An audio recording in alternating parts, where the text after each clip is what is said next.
more and more so you hear women say, I really want to get in touch with my body, or I want to be more in tune with my body. And that can sound so abstract to be like, what do you mean you want to be more in tune with your body? You live in your body, how could you not be in tune? But I don't think I realized before I knew how to track my cycle what I was missing out on, and how much more mentally calming it is to know where I am in my cycle. Because like you said, I could be experiencing symptoms and turning the room upside down to try and figure out why these were happening to me. Nothing was explained. What is going wrong with me? Why am I constipated? Or why is this happening? Or why am I so moody? And then now I just go, yeah, I'm at the tail end of my luteal phase. I accept this. I'm not going crazy. I don't need to dig deeper into it. I don't need to stress about it or ruminate on it.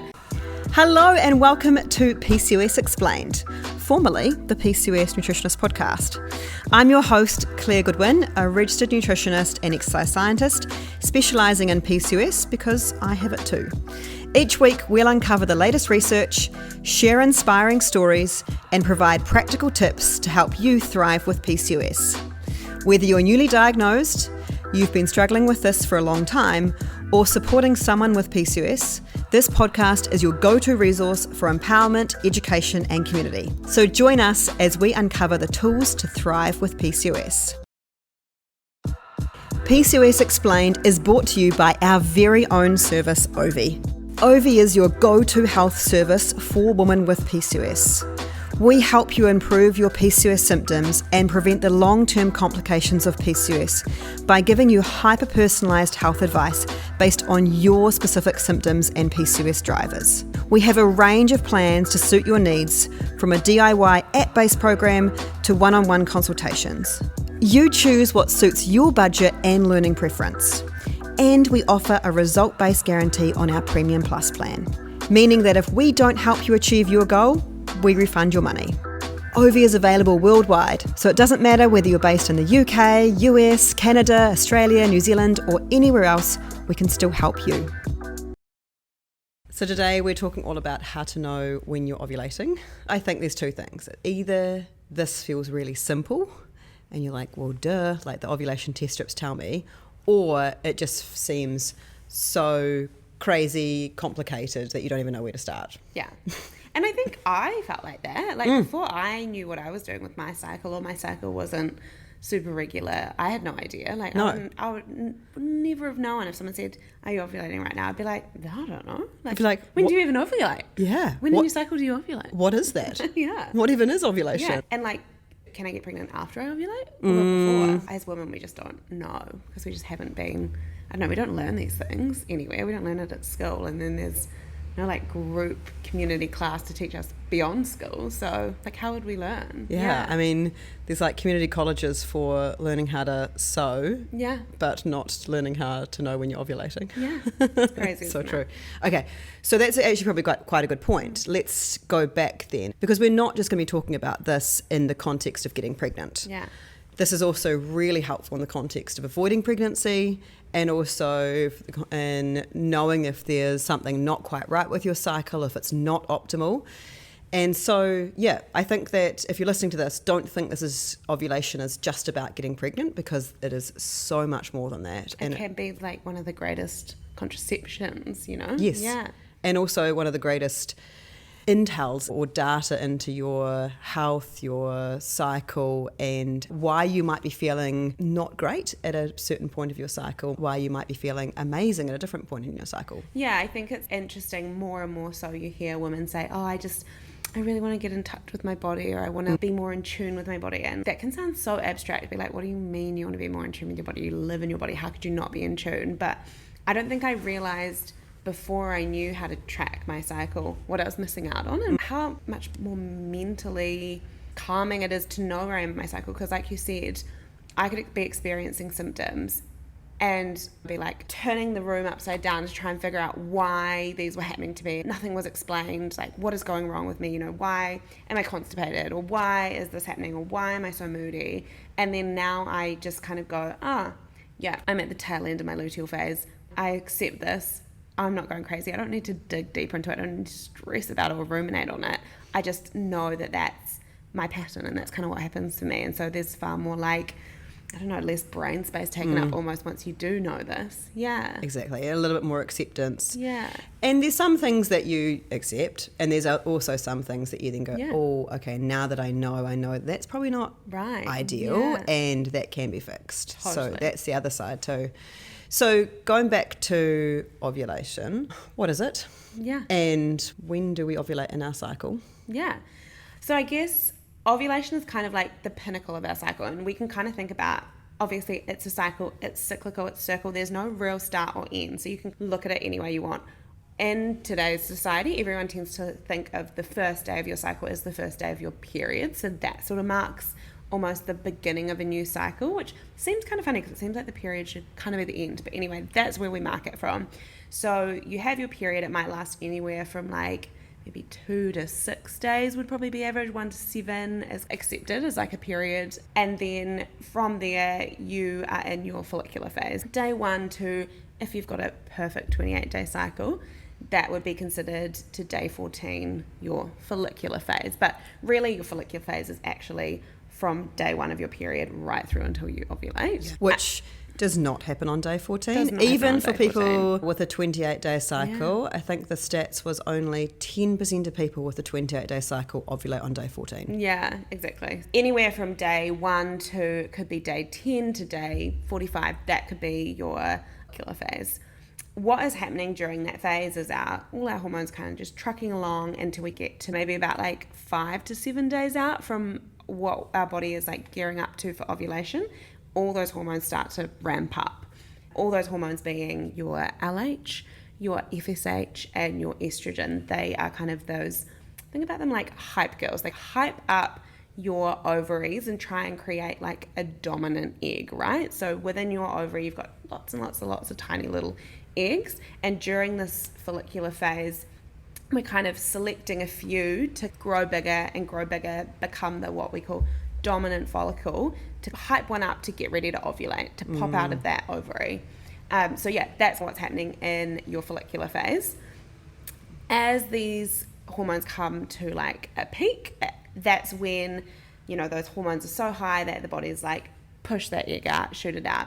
What can happen in PCOS though often is that those hormones just aren't quite right. They're not firing at the right levels, and that dominant egg just doesn't get released, so it gets stuck inside your ovary. So it kind of misses the I think about, I don't know, a pop star coming out onto the stage. That's your egg coming out into your fallopian tubes after ovulation. I come up with the randomest shit, don't I? It's like, I was just thinking then when you were saying that, it's like stars in your eyes. Yes. Like if you're an older millennial, you'll remember these shows from like the 90s of like when they come through the smoke screen or like the glitter like curtain, and they like come in and it's like, hi Matthew, tonight I'm going to be boy George. So true. It's so true. But that's kind of what I think about. So maybe like your LH and your FSH and your estrogen, they're the hormones kind of like your prep team, getting you ready, getting you all like looking the part to get you out on stage.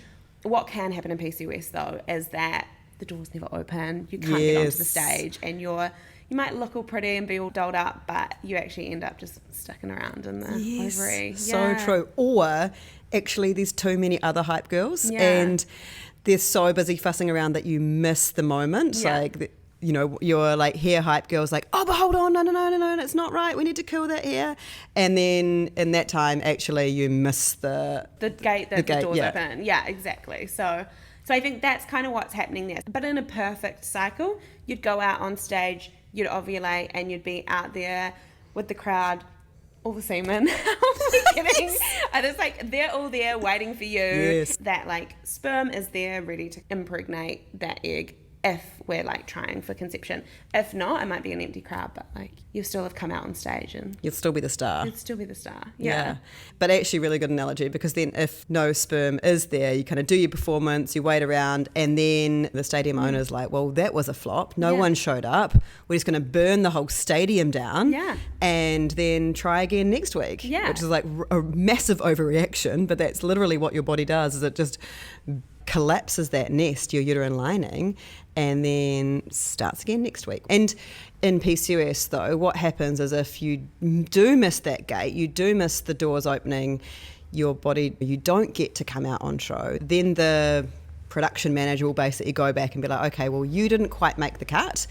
Let's go on back to the pool of talent and find the next pool of talent, and all the hype girls gather around that talent and then gear that one up. Because the stadium's still waiting, right? Yeah, the stadium's still waiting. Exactly. Yeah. You kind of get stuck in the simulation glitch of kind of like the last 5 days of picking that dominant cycle and going again and going again and getting ready and eventually you'll get out on stage and it will happen. But so that's kind of what's happening in PCOS, and that's why that follicular phase can get longer and longer and longer. So if you're having a really long cycle, it's not that when you hear about like the luteal phase and the follicular phase, the 2 phases of our cycle, it's not that they're both elongating with a longer cycle. It is just your follicular phase that's elongating, because follicular is everything prior to ovulation. If you're not ovulating, which is what's happening with a longer cycle, there is no luteal phase. So where we kind of skipped over, and our like amazing analogy is, once you have come out on stage, your body has ovulated, the egg has gone into the fallopian tube, you're in your luteal phase. So this now post-ovulation is your luteal phase. So your egg's going to travel down your fallopian tubes and try and embed in your uterine lining. And if that egg is not fertilized, like you said, the stadium will eventually collapse after maybe 12, 14, 16 days, 16 being the longest we tend to see a luteal phase.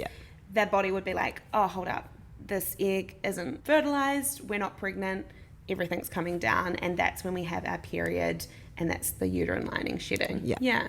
So 2 things that happen in PCOS. One can be, as you said, that follicular phase gets longer because we're missing our time, missing those doors opening on show, and so we have to go back to that pool of talent, recruit a new star, try and get that one prepped up, and then get that one out on stage. And sometimes it might go through 3, 4, 5, 10, 20 of these cycles, 20 of these artists before you'll actually ovulate.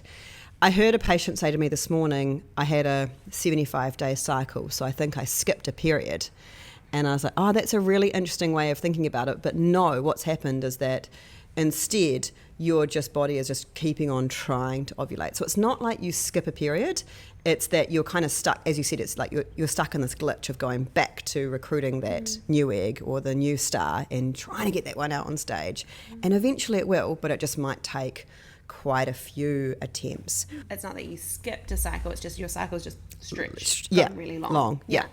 So that's one part. And then the other part is in that once you do get your star out on show, once you do ovulate, then often that time is just a bit too short. It's like, everyone's so exhausted by the time that you finally get that star out on show. They're like, oh my God, we've been sitting here for literally hours and days and weeks, and we just want to get this over and done with. And so instead of that being long enough then for your egg to travel down the fallopian tube and then burrow into your uterine lining, it's not long enough, and you kind of cut the show short. And so even if the sperm was waiting there, even if the egg was inseminated, it just doesn't get to the endometrial lining, doesn't get it burrowing in there to even tell your body that you're pregnant before we burn the stadium down, before we shed that lining and getting a period. Yeah, so that's kind of where we see our luteal phase needs to be at least a certain amount of days for us to allow that egg that time to signal to our brain, hey, we're pregnant, we're not collapsing the stadium this time around. So that's where we see what we would call, you might be getting a bleed every month, you might be ovulating every month, but like we said, you might not have a long enough luteal phase, so technically your cycle is irregular. Your luteal phase, your post-ovulation phase of your cycle isn't long enough, so that can be what can be deemed an irregular cycle too. But unfortunately, you have to know when you're ovulating and be able to understand your cycle to know if this is actually at play for you or not. Yeah, and this is something that we've picked up on quite a few times for patients where they've been struggling to get a PCOS diagnosis because their cycle is deemed to be regular. Because they're getting a bleed about every 25 to 35 days, and so no one's previously picked up that there's any issue with that. But when we actually identify when you're ovulating, we've then in these cases picked up like, oh, actually that luteal phase is way too short, this is irregular, and therefore that can be the difference between actually getting a PCOS diagnosis, which isn't necessarily that important, but also the reason that they might be struggling to conceive, even though they are ovulating regularly. It's just way too late in their cycle. So I think one thing to say here is, if you're not sure about that, it's good to know. It's most important to know when you're trying to conceive, right? It's most important to know about a luteal phase deficiency then. We don't know at the moment if there's any real implications of having maybe a shorter luteal phase, maybe just not enough progesterone I see exposure. it definitely as more like severe PMS symptoms. Yeah, that's where I've seen it really come to play with someone who's not trying to conceive.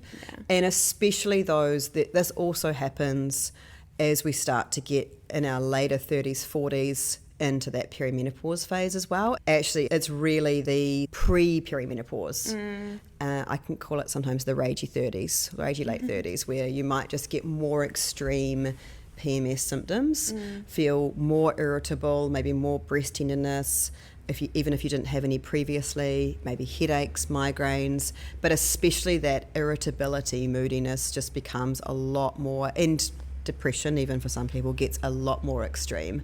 So that's where I see. Exactly. And I think one thing to note is, we said this shorter luteal phase can happen when you've attempted and that follicular phase is elongated. It can like shorten the luteal phase, but another reason can be it is our egg, the shell that kind of comes off our egg when it ovulates, our corpus luteum, that is what produces progesterone. So if the egg's corpus luteum is not quality enough, then that can really affect our progesterone level, how much we can produce in that luteal phase, and how long that can be. So really our luteal phase is determined by our progesterone level in that second half. So that's why we only have the luteal phase and we only get that progesterone when we do ovulate, because it comes with the ovulated egg, right? Yeah. If you are looking at hormone testing, it's really important to know where you are in your cycle, because that then shows us how relevant that test is. Like, I've had a lot of patients that have come to me and say, I'm producing no progesterone whatsoever. I'm really low progesterone. I get that all the time. It's like, well,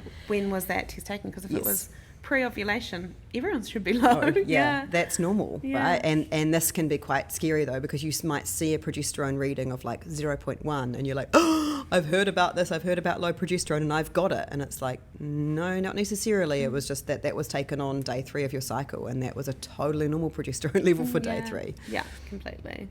So now that we have talked more about what the cycle is and what ovulation is, let's chat a bit more about why some of the common methods of detecting ovulation don't work for a lot of people, and especially don't work for PCOS, because I think this is not really common knowledge. Yeah. As I said before, it's really common. I remember from biology, like, I think that I don't even think that we really got any more detail in the university anatomy. Like, I did 100 level anatomy physiology as part of my nutrition and exercise science degree.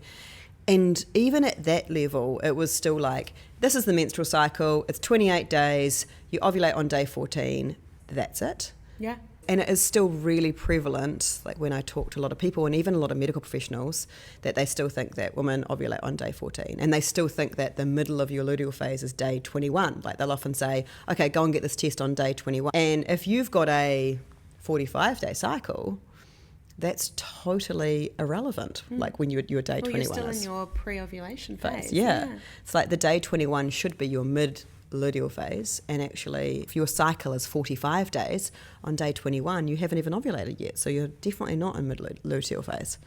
Yeah, so I think that day 14, even with someone with a perfect, quote unquote perfect, even though there is no perfect cycle, a normal cycle length is between 25 and 35 days, right? So just because yours is not 28 days, it doesn't mean that it's not normal. But even if you do have, say, a 28-day cycle, as I said before, you're only 10% likely to actually ovulate on day 14. And I see this with myself all the time. Like, when I look at my tracking, my cycle varies cycle to cycle. I'll go from, sometimes my cycle's like 25, 26, 27 days. Sometimes it's 30, 31, 32. Like, I look back through my history of cycle tracking and it's not consistent. I might have had like a patch of 3 months where it was like 30 days, 30 days, 30 days. But then went back to being a bit abnormal. And interestingly, I've had other friends who every second cycle is 35 days, every other one is 30 days or, so they like flip between. So I think, know that even though, we say you'll have a regular cycle, it's still going to be irregular every cycle. It's just going to fit within maybe that more normal window when it's regular, right? Yeah. And that still means that it is regular, right? So long as it's still between sort of that 25 and 35 days, and you are and your luteal phases. Yes, yeah. I think that's more the thing, is when you know that you're ovulating and you know that your luteal phase is sufficient, then it doesn't actually matter. That's still quite regular. And it's, it's between that 25 and 35 days. So if someone says to you, is your cycle regular? I think that's also quite a hard one. Like, what does irregular actually mean? So I think, if someone asks you that, then if you have a cycle that's, and when we talk cycle, we mean day one of bleed to the day before the next bleed. That's the full cycle. And so if you count those days, if it is shorter than 25 days consistently, or longer than 35 days consistently, or it does vary between those two, but it's on both sides, kind of longer or shorter, then that would be deemed an irregular cycle. Yeah, completely. So I think, just because it's not regular, as in it's not 30 days on the clock every single cycle, it still can be regular. It's just about fitting between those kind of normal ranges. Right? Yeah, exactly. And I think that's good to hear, because a lot of people will be thinking that, like, I don't actually know, like mine's not the same number of days every single month, so therefore is it irregular? And it's good to get that clarity. So knowing that now, you can see why it is just ridiculous to think that everybody would ovulate on day 14, or that you should ovulate on day 14. So don't then just use that as a method of ovulation, because if you're waiting for that day 14 and thinking that's the day that you're going to be ovulating on, then 90% of the time you'll be getting it wrong, and therefore you may not be able to, if you're trying to conceive, you may not be able to conceive on that day. I mean, if you're not trying to conceive, then it probably doesn't really matter as much, because, unless if it was one or contraception. Yeah, totally, actually. Very important if you're using it for contraception. But if you're just using it to see how you feel in your cycle, then a 1 or 2 day difference is likely not going to make that much difference.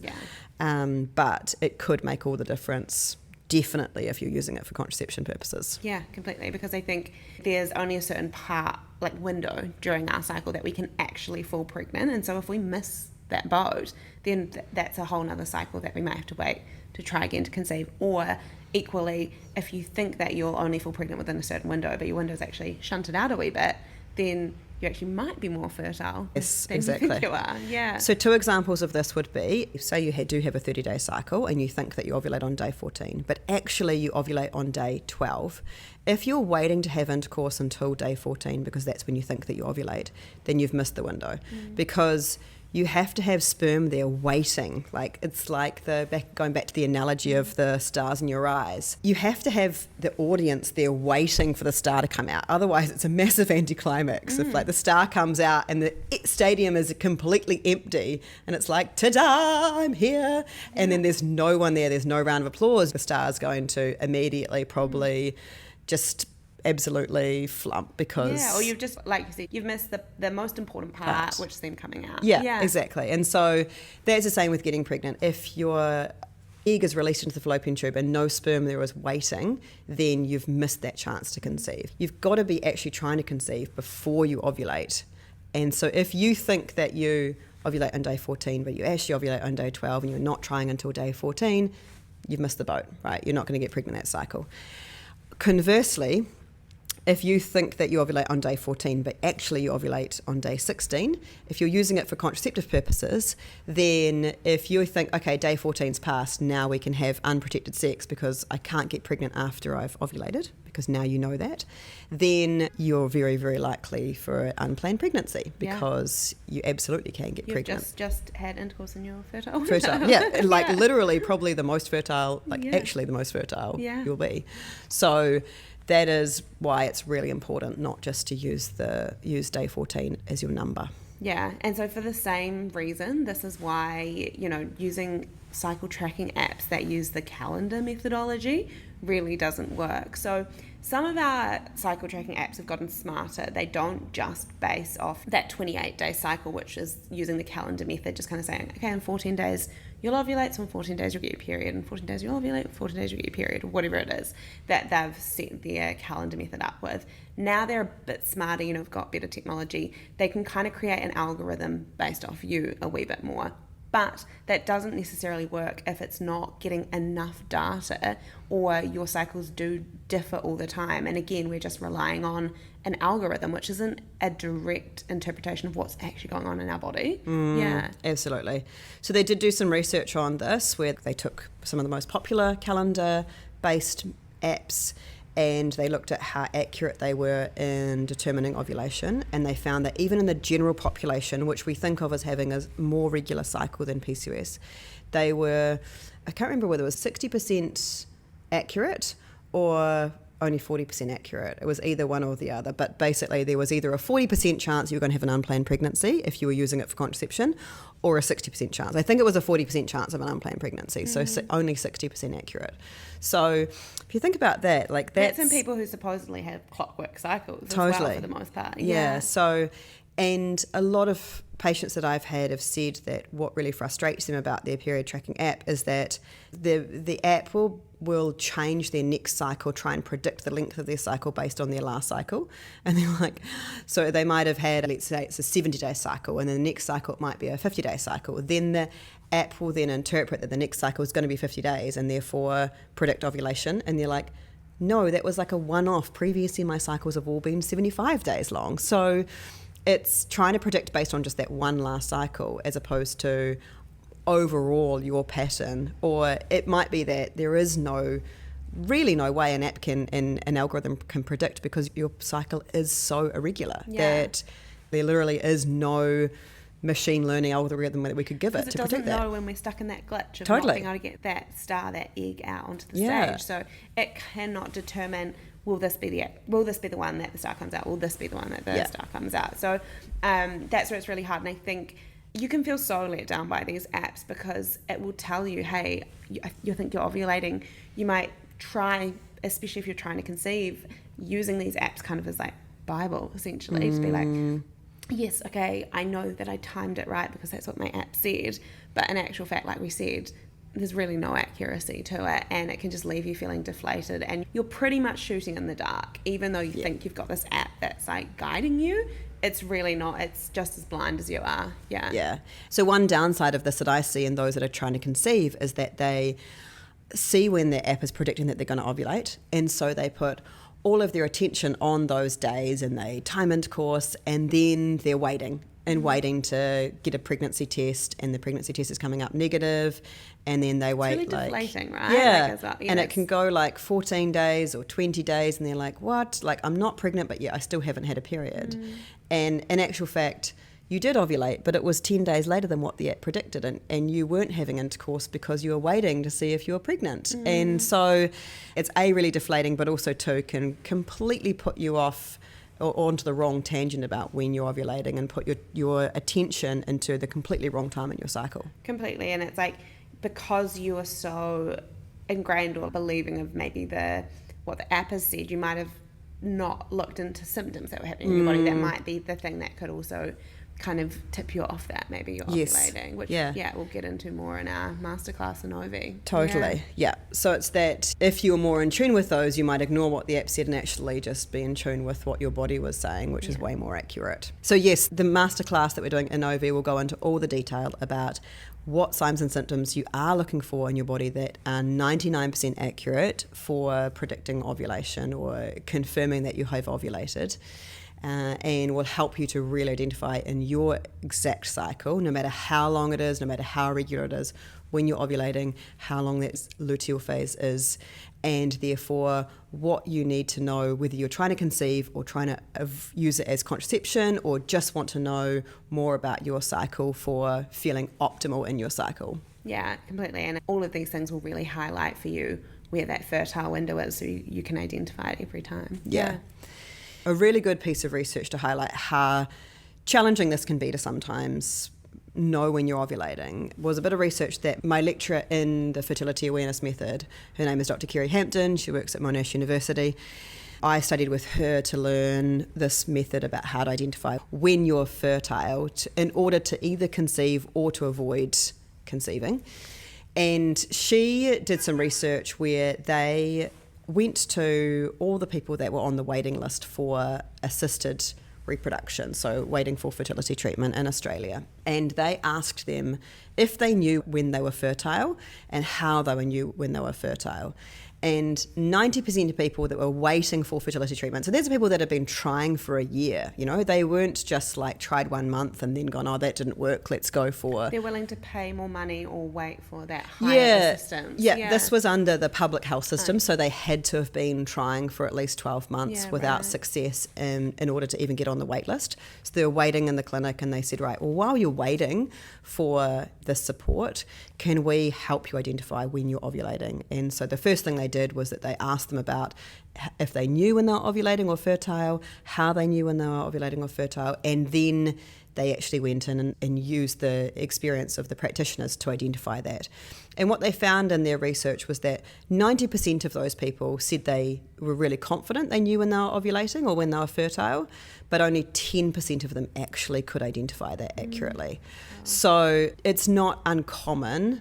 And these are people that, as I said, had been trying for already a year. And if you're trying for a year, it's not like, you know, anyone that's tried for any amount of time, whether it's like a 1 month or even considered starting to try, you're doing research, you're reading, you're trying to understand. And so it's not that these people had done nothing, it was really difficult for them to identify that because it's not simple. Yeah, and maybe they had been instructed, you know, you can rely on things like apps, you can do all these things. Yes. You know, you will ovulate on day 14 and just hadn't been, you know, privy to like the further information that actually this isn't the case for everyone, which, you know, there's so much misinformation. And like we said, that's what we learned at university. That's what doctors are still learning. So like, no, like it's no fault of your own that you don't know. This highlights the problem in our system and why we created OVI is because there is no intermediary. It's like you go to your GP and say, hey, we're having trouble. Or, you know, where do you even go when you want to start trying? You just kind of, maybe you ask friends or you go to the internet,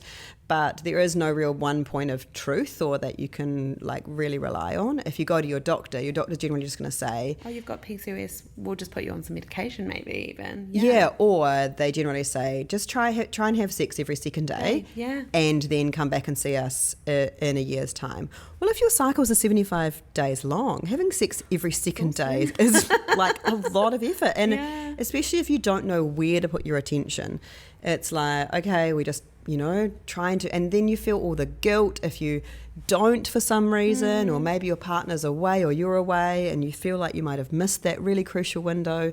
That's a huge amount of pressure to put on any couple, let alone where you've got irregular cycles. So what they did find though, in Kerry's follow-up research, they did this research, they found that 90% couldn't identify that fertile window. They didn't just leave it there.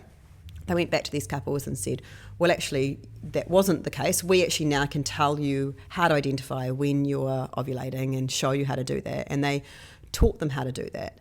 And within 6 months, 50% of those people that are waiting on the wait list conceive naturally. Yeah, wow, that's incredible. Which is super. After 12 months of trying. After 12 months of trying, yeah.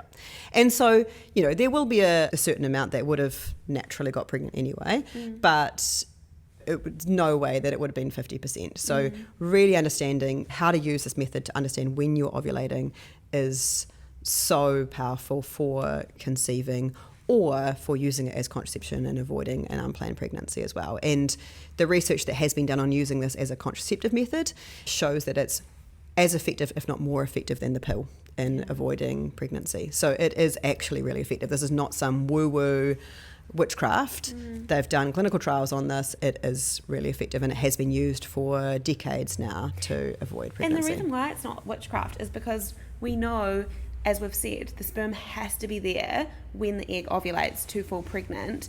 Sperm can only live inside us for a certain number of days. About 5 days maximum. 5 days, some super sperm maybe a little bit longer, but 5 days maximum. So there's really only this period of up to 5 days prior to your ovulation. You can actually fall pregnant, right? Yeah. So that's where we can see how it can literally be basic physiology. Exactly. To tell us this. It's not magic. It's just, that is the truth. Yeah. But the apps that just use things like a calendar method where you put in your days of your period and then it uses the algorithm to try and predict when you're pregnant, well, that's not using physiology. Like it's not getting any data from you.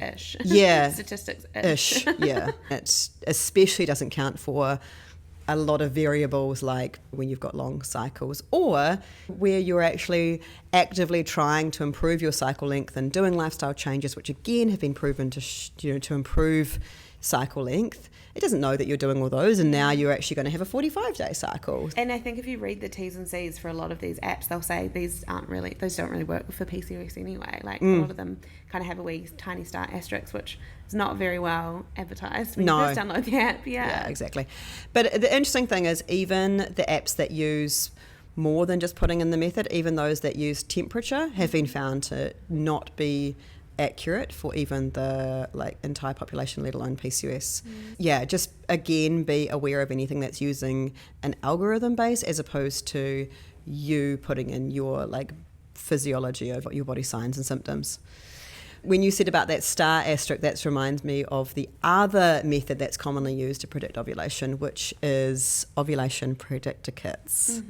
Now these are they can look differently, but basically you pee on something and it then tells you if you've ovulated or not. So it could be a tiny little strip, or it could be more looking like a plastic pregnancy test. Some of them are single use, some of them are multiple use. But what we're talking about here are those that they're called LH testing strips. Yeah, so what these LH test strips are doing is measuring our LH, or our luteinizing hormone, which is one of those hormones that I talked about earlier when I said they're your hype girls. FSH, LH, and estrogen are your hype girls. So they're going to ramp up as we're coming into ovulation. So that kind of makes sense, right? As LH increases, we should see the LH test strip show positively that there's plenty of LH there. So it should signal that we're kind of in that pre-ovulation window. We're in the dressing room, we're getting ready. It's like, all right, we've got to get that audience, that crowd in, get them in, off we go. And so that's kind of what you might use these LH testing strips to do, is kind of signal, okay, looks like my body's gearing up to ovulate, let's engage in intercourse if we're trying to conceive. But what this doesn't account for in PCOS is that typically in PCOS, our LH is actually already elevated 2, 3, sometimes 4 times more than we want it to be at all stages of our cycle, right? Especially earlier in the follicular phase. And this higher LH is typically one of the reasons we actually don't ovulate. It's why we get stuck in that glitch, in that simulation, is because, how we said, to really open those stage doors, to catapult that star out onto the stage, everything has to be at quite a right balance, and we tend to see LH needing to be at a certain ratio to FSH. But if our LH in PCOS is already too high, that's what kind of causes the glitch. It kind of goes, oh, well, all the buttons and the key code aren't working on the door, we can't get the star out. So unless we know that proper key code, unless our LH and FSH are in the ratio we need them to be, we can't get you through the door. So that is typically what's happening with the, in PCOS, why you might not be ovulating, but also why these LH test strips kind of are irrelevant, because you might get a false positive. You might be way earlier than ovulation, but because, like we said, your LH is already elevated, you're getting these false positives that you're going to be ovulating when you're not. Yeah. It's like the LH test strips are showing us positive when we haven't even chosen the star from the pool of talent, right? They're showing that. And so if you get that crowd there waiting, then eventually they're just going to go, oh, this is rubbish. No one's coming out. It's been days and we haven't seen any performance yet. So they're showing that. And the ramification for you is that you're getting this positive test result. You're thinking, great, I'm ovulating. And so your time intercourse, and the same thing I said before with the apps, is that then you'll go, right, done, we've ovulated, we'll wait now, you're doing your pregnancy test, it's coming back negative, you try again, it's coming back negative, and you're like, oh my gosh, I've attempted 6 or 7 times now, more so, maybe 12, maybe a whole year you've attempted, but you've been working off incorrect knowledge of that you're actually not timing in your fertile window. Maybe you were ovulating, but it was a week later, and by that stage the sperm's died, wasn't any sperm waiting there, so you didn't get pregnant. So it's just literally a timing issue. And that's exactly what they found in Kerry's research, is that these people were ovulating in most of the cases, and there was no issue with that. But the timing was just way off. And so when they actually helped them time properly, then that's why they could conceive within 6 months.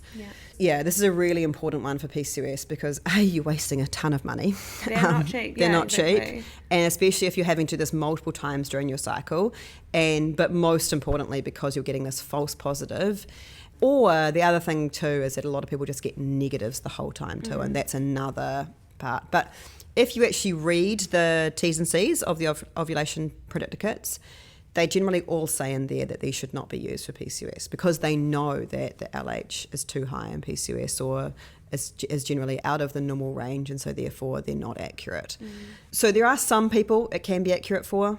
I'm not saying it's every person with PCOS, but I would say in my experience, it's 90% of people with PCOS it does not work for. Yeah, and that's because, like we said, that LH being high often is what's stopping ovulation. If you are someone who has PCOS but you are ovulating, your LH levels might be okay and that they might be working fine. So it's not that they won't work for you, but it's particularly if the LH is elevated, which like we said, we see in quite a number of our PCOS patients, that is what's going to be giving you that false positive reading. Yeah, so it's more that there's better ways that are cheaper and way more accurate. So that's why we tend to just send people in that direction, unless in a one-on-one consult we can actually see, that's working perfectly well for you.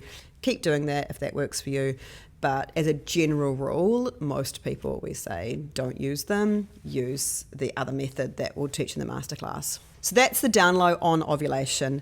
What actually ovulation is, why you might have longer cycles or shorter cycles, what a regular cycle actually looks like, and then also why these traditional ways of detecting when you're ovulating are very likely not to be working for you. So there's going to be a masterclass stored in Ovi, which helps you identify exactly when you're ovulating with 99% accuracy, and then also to identify if there are any other parts of your cycle that are not quite optimal, like that luteal phase.